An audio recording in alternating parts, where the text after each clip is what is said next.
Hello दोस्तों, आप लोग को फिर स्वागत है हमारे अफरोज़ हम में। आज हम एक बहुत ही इम्पोर्टेंट वीडियो के साथ आए हैं, मुख्यमंत्री उद्यमी योजना 2021, जिसके बारे में आप लोगों ने कई बार सुना भी होगा कि 10 लाख की लोन मिलेगी, 5 लाख माफ़ कर दिया जाएगा। जी हाँ, ये सही बात है। तो सबसे पहले इसके लिए मैं आपको वेबसाइट में ले चलता हूँ, जो वेबसाइट है, क्या क्या अप्लाई है, क्या जीन्यून है और क्या क्या चीज़ ज़रूरत आपको पड़ेंगे। इसके लिए सबसे पहले हम लोग सर्च करेंगे उद्यमी उद्यमी डॉट बिहार डॉट GOV.in। हमारी वेबसाइट खुल जाएगी। क्लिक करने के बाद तब यहाँ पे सबसे ऊपर में लिखा हुआ है, देखिए, उद्योग विभाग बिहार सरकार, मुख्यमंत्री अनुसूचित जाति अनुसूचित जनजाति अति पिछड़ा वर्ग महिला युवा उद्यम योजना। मीन्स सभी लोग अप्लाई कर सकते हैं। इसमें हर जाति के लोग अप्लाई करेंगे। अब सवाल आता है कि इसमें तो सब कुछ लिखा हुआ है, अनुसूचित जाति अनुसूचित जनजाति अति पिछड़ा वर्ग, मगर यहाँ पे जनरल कहाँ लिखा हुआ है, OBC कहाँ लिखा हुआ है। तो देखिए, युवा उद्यमी योजना जो लिखा हुआ है सबसे लास्ट पे, इसके अंतर्गत OBC और जनरल आएंगे। ठीक है, तो हम ये पूरी न्यू वेबसाइट आपको दिखा रहे हैं, आप लोग भी इस तरह से सर्च करेंगे। उसके बाद स्लाइड अप करने के बाद नीचे आएंगे। देखिए, इस योजना अंतर्गत लाभार्थियों के योग्यता क्या होनी चाहिए। लाभुक जो लोन लेंगे वो बिहार के अस्थायी निवासी होनी चाहिए, कम से कम 10+2 या ITI किया हो या पॉलिटेक्निक डिप्लोमा या समकक्ष उत्तीर्ण हो, 18 वर्ष से 50 वर्ष की उम्र होनी चाहिए, इकाई प्रोप्राइटर फॉर्म पार्टनरशिप फॉर्म अथवा प्राइवेट लिमिटेड कंपनी हो। प्रोप्राइटर फॉर्म उद्यमी द्वारा अपने निजी पैन पर किया जा सकता है। प्रस्तावित फॉर्म के नाम से खाता करेंट अकाउंट हो, मीन्स करेंट अकाउंट कंपलसरी है। ओके, हम लोग नेक्स्ट पे चलते हैं। अब है कि आपको क्या क्या चीज़ होनी चाहिए। और तो अपलोड करने के लिए आपको प्रमाण पत्र, निवास प्रमाण पत्र जिसे आवासीय भी कहा जाता है, वो होनी चाहिए। मैट्रिक का प्रमाण पत्र होना चाहिए, जन्म तिथि जिसमें क्लियर हो, इंटरमीडिएट का हो, जाति प्रमाण पत्र होनी चाहिए, आधार कार्ड, पैन कार्ड और फोटो जो करेंट फोटो होना चाहिए, हस्ताक्षर होनी चाहिए जो कम से कम 120 KB का आप लोग अपलोड कर सकते हैं। करेंट अकाउंट होनी चाहिए, जिसमें SC ST के लिए 17/5/2018 के बाद साक्ष्य के साथ, मीन्स प्रूफ के साथ। ओके, तो सबसे पहले हम लोग क्या चलेंगे, फिर ऊपर चलते हैं। ऊपर चलने के बाद देखिए यहाँ पे उपयोगिता पुस्तक लिखा हुआ है ना, इस पर क्लिक करेंगे। क्लिक करने के बाद उपयोगिता पुस्तक में हम लोग चले आएंगे। यहाँ पे इसको डाउनलोड करना पड़ेगा। देखिए ओपन लिखा हुआ है, इसको पहले हम लोग डाउनलोड करते हैं। डाउनलोड हो रही है। डाउनलोड होने के बाद ये खुल गई। ओके, PDF खुल जाती है। अब हम एक 1 बाय 1 आपको डिटेल समझाते हैं। इसको थोड़ा जूम कर लेते हैं क्योंकि आपको क्लियर समझ में आए।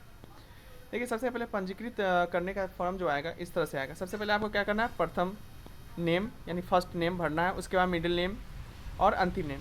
फर्स्ट नेम और लास्ट नेम ये कंपलसरी है। ओके, ईमेल आईडी आपको होनी चाहिए सेकेंड में। थर्ड में क्या, मोबाइल नंबर आपको वही डालिए ज़्यादातर जो आधार से जुड़ा हो। आधार नंबर से जो नंबर आपका जुड़ा हो वही नंबर डालना कंपलसरी है। ठीक है, यहाँ पे आधार नंबर फिर डालेंगे। अब देखिए, आवेदन का प्रकार क्या, आप क्या है, युवा उद्यमी है या महिला उद्यमी है या अनुसूचित जनजाति है या अनुसूचित जाति है। देखिए, सबसे पहले ये चीज़ आपको बता दें कि महिला अगर होगी ना तो उसको एक, जैसे इस योजना में 1% का ब्याज लगेगा। जैसे 5 लाख तो माफ़ हो जाएंगे और 5 लाख पे 1% का ब्याज लगेगा। मगर वही महिला अप्लाई करती है तो महिला को वो भी 1% का ब्याज नहीं लगेगा। तो महिला अगर हो उद्यमी तो बहुत ही बेनिफिट है। ओके, तो उसके बाद यहाँ पे युवा उद्यमी या कोई भी चीज़ टिक करने के बाद OTP प्राप्त आपको हो जाएगा। OTP डालिएगा, फिर OTP सत्यापन कर लीजिएगा, फिर लॉगिन करने आपको लॉगिन ID मीन्स आपका आधार नंबर और आपको आपका पासवर्ड जो डाले होंगे वो पासवर्ड आएगा। ठीक है, वहाँ से चलने के बाद आप फॉर्म इंटर हो गए, आप जो पंजीकृत जो रजिस्ट्रेशन किए हैं उससे इंटर आप करेंगे। अब मेन फॉर्म आपका आ चुका है। मेन फॉर्म यहाँ पे आने के बाद आपको सबसे पहले नाम डालिए, लास्ट नेम डालिए, फिर चयन करें कि क्या पुरुष स्त्री, डेट ऑफ बर्थ डालिए, फिर माता पिता का नाम डालिए। उसके बाद क्या आप शादीशुदा है या अविवाहित है तो आप वो डाल सकते हैं। आवेदक का पता, कहाँ आप रहते हैं, थाना, जगह, पिन कोड, है ना, बिहार से होनी चाहिए, कंपलसरी है ये। उसका आधार नंबर, मोबाइल नंबर, फिर मोबाइल नंबर यहाँ पे एक बार और बता रहा हूँ, मोबाइल नंबर वही डालिएगा जो आधार से लिंक हो।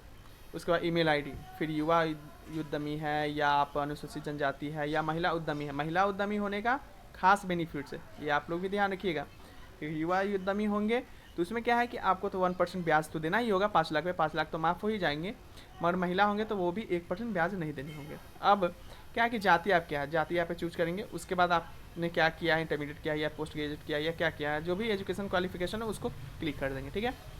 अब शिक्षा का विवरण फॉर्म को भरना है, इसी तरह से आएंगे, बोर्ड का नाम है, आप जो बोर्ड से अप्लाई किए हैं पढ़े हैं उसका डालिए, रोल नंबर डालिए, पता डालिए, पास करने का साल डालिए, कौन विषय से पास किए, साइंस आर्ट्स या कॉमर्स से, है ना। उसके बाद फिर उसी तरह से आगे बढ़िएगा, प्रशिक्षण का है ना, प्रशिक्षण जो है आप प्रशिक्षण का नाम लिख सकते हैं। पारिवारिक स्थिति क्या है, पारिवारिक का विवरण देना है, क्या क्या पारिवारिक स्थिति है आपको, आप पे क्या है, सेल्फ एम्प्लॉयड है या एग्रीकल्चर या अनएम्प्लॉयड है, बेरोजगार है, अभी तो ज़्यादातर बेरोजगार ही होंगे, और लेबर है या एग्रीकल्चर है, ओके। तो आप इस पर क्लिक कर देंगे। उसके बाद आपकी मासिक आय क्या है, यानी आप कितना कमा लेते हैं, आय प्रमाण पत्र से आपको क्लियर हो जाएगा आप कितना कमा लेते हैं, कितना आपकी क्लियरिटी है साल में, उस चीज़ को आप यहाँ क्लियर कीजिएगा, ओके। उसके बाद यहाँ पे आने के बाद क्या परिवार में कोई सदस्य सरकारी नौकरी में है, कोई, क्या परिवार में कोई भी सरकारी नौकरी में है, तो हाँ होंगे तो हाँ भरेंगे, ना होंगे तो ना भरेंगे, ठीक है। उसका कुल वार्षिक आय भर देंगे, क्या परिवार का कोई सदस्य सरकारी नौकरी में है, हाँ, यदि हाँ तो व्यक्ति का विवरण भरे, अगर है तो विवरण भरे, नहीं है तो नहीं भरे, ठीक है। उसके बाद संगठन का नाम, अब संगठन क्या है, संगठन का फॉर्म भरना, संगठन का नाम कैसे होगा, आप देखिए यहाँ पे क्या आपने प्रोप्राइटर, पार्टनरशिप, फर्म, एलएलपी अथवा प्राइवेट लिमिटेड कंपनी का गठन किया है। सबसे पहले प्रोप्राइटर किसे कहते हैं, देखिए आप छोटा मोटा बिजनेस, कोई भी बिजनेस किए होंगे अपना चलाते होंगे खुद का, उसे प्रोप्राइटर आप होंगे, ठीक है। पार्टनरशिप यानी देखिए कोई दुकान भी होते हैं, जो दुकान में शेयर पॉइंट होते हैं, जैसे कोई 40,000 50,000 कोई दिया, कोई 2 लाख दिया और वो एक पार्टी 2 लाख दिया, तो इस तरह से पार्टनरशिप होते हैं। तो आप जो हैं, और एक कोई प्राइवेट कंपनी में आपने रजिस्टर्ड किया है तो उसका भी आप इसका विवरण डाल दीजिएगा।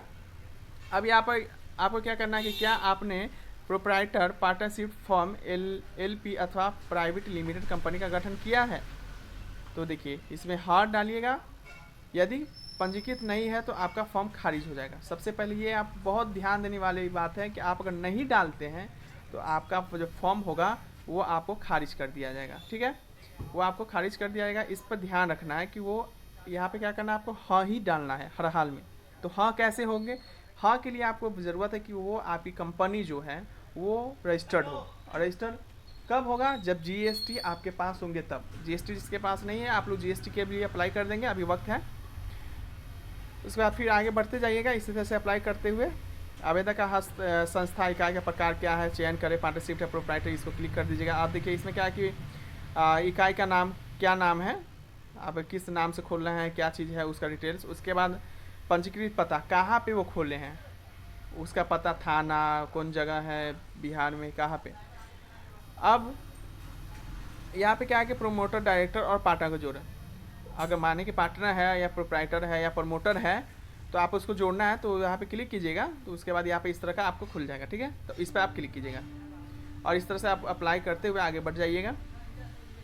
अब लास्ट क्या आएगा कि परियोजना विवरण फॉर्म भरे, आप कौन परियोजना को पे काम कर रहे हैं, कौन प्रोजेक्ट आपका है जिस पे आप लोन लेना चाह रहे हैं। तो यहाँ पे देखिए बहुत सारे हैं, चांदी जेवर निर्माण, paper cup plate, tourist taxi, पत्ता प्लेट, कासीदाकारी, बेडशीट, तकिया कवर निर्माण, मच्छरदानी निर्माण, चमड़े का जैकेट निर्माण, चमड़े का बैग, बेल्ट इत्यादि, पीतल ब्रश मीन्स इत्यादि बहुत सारे हैं, आप जो आपको चाहिए। यहाँ पे देखिए एक चीज़ और ऑप्शन क्या पे अन्य भी है, बाय द वे इसमें से आपको नहीं मिल रहा है तो आप अन्य पे भी क्लिक कर सकते हैं, ठीक है।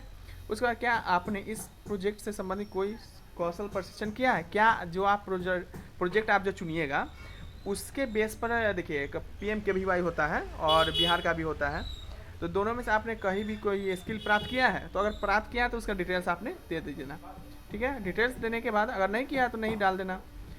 क्या ज़मीन सेट का पहचान हो गया, आपका पहचान यदि नहीं तो सेव करके अगले चरण फिर विवरण करेंगे, ठीक है। यदि हाँ तो हाँ पर करेंगे। अगर जैसे जो ज़मीन पर आपको अप्लाई करना है, जो ज़मीन पर खोलना है उसके बारे में अगर चयन हो चुका है तो हाँ लिखेंगे, नहीं हुआ है तो नहीं लिखेंगे, ठीक है। उसके बाद क्या क्या ज़मीन का सेट पहचान हो गई तो हाँ, तो पहचान हो गई तो बताइए भाई डिटेल्स क्या है। अब नहीं है तो नहीं तो देखिए, नहीं तो ऐसे मेरे अनुसार से तो आप हाँ ही डालिएगा, क्योंकि नहीं डालने पे रिजेक्ट होने का ज़्यादा चांस होंगे, क्योंकि सब कुछ आप प्रोजेक्ट ये बना रहे हैं, लोन ले रहे हैं, तो सब कुछ का क्लियर कर दीजिए ना, जब सरकार समझेगी तभी तो आपको लोन देगी। तो आपका वो भूमि का क्षेत्रफल वर्ग मीटर कितना है, पता कहाँ है, कौन जगह आपने खोला है, आपका अपना है या रेंटर है। अगर रेंटर है, ये ध्यान रखिएगा, रेंटर है तो रेंटर सर्टिफिकेट यानी जो बनता है वो होनी चाहिए, ठीक है, वो हमेशा ध्यान रखिएगा।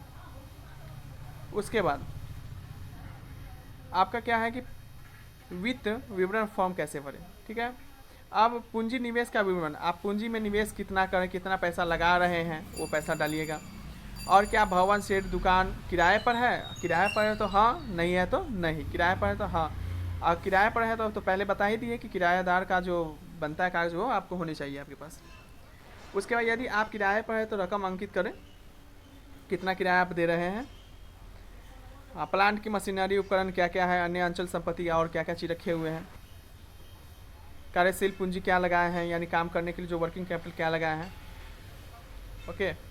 उसके बाद बैंक का विवरण इसे भर देना, बैंक का नाम, खाता का नाम। उसके बाद हाँ सीखे, ये बहुत इंपॉर्टेंट है कि आपका बैंक का जो अकाउंट होगा वो हर हाल में करेंट अकाउंट होनी चाहिए। देखिए करेंट अकाउंट नहीं होगा तो खुद ही रिजेक्ट हो जाएगा, इसीलिए करेंट अकाउंट कंपलसरी है। करेंट अकाउंट कम मिलेंगे तो एक देखिए सिंपल सी बात है, करेंट अकाउंट आप PNB, SBI, ICICI कोई भी बैंक में आप चले जाइए तो कहिए करेंट अकाउंट खोलना है तो सीधा कहेगा भाई लाओ GST।